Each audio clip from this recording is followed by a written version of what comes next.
January 13, 1996, a young girl by the name of Amber Hageman was abducted while riding a bicycle near her home.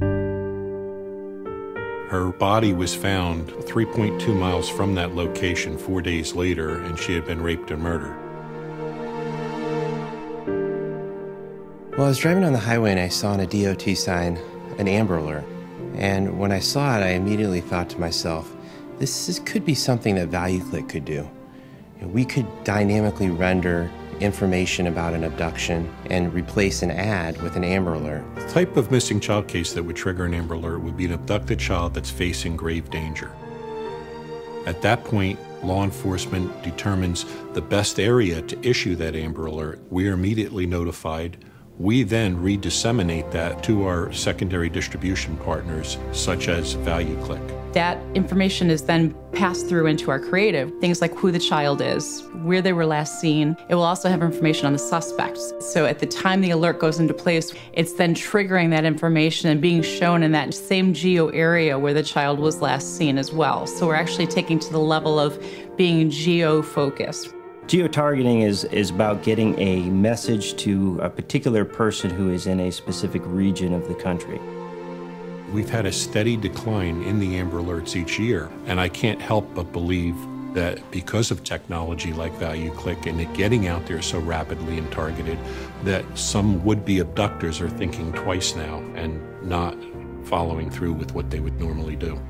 The deterrent nature of this is very strong. Being able to get to the devices that are ubiquitous to them, their phones, their laptops, their desktops, in their work, their pleasure, you're absolutely covering the market. And so our goal with this program is someday never have to use it again because it's so powerful that one would not abduct a child. With the emergency messages that we've done for National Weather Service, we found ways to get that information across in a much smaller space. And then, of course, the user can click on it, go to the website, and read the full warning, and then act on it. The first example of a tornado warning was a storm that passed through Baltimore and Washington, D.C., where we served over 330,000 tornado warnings to over 100,000 devices in the area.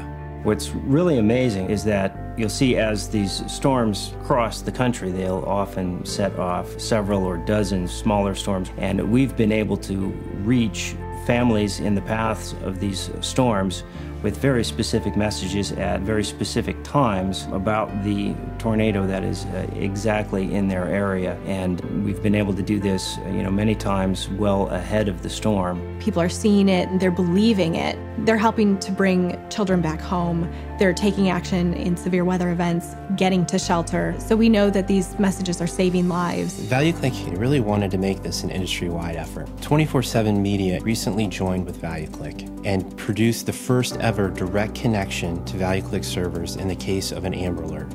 It's a truly remarkable partnership among competitors where we work together to save a life. This is making a huge difference, and it's occurring not because the technology is available, but the people at the company realize the utility of that technology, and that's just a tremendous opportunity for us. I look at it as a game changer, literally. There's absolutely no doubt in my mind that ValueClick's participation in the Amber Alert program will help make a difference and will save children's lives. ValueClick's technology allows us to have a specific message tailored to a specific person in a specific location. In real time, alert a person to whatever the emergency situation is, whether it's weather-related or an abduction of a child, ultimately leads to saving lives. And it doesn't get any better than that.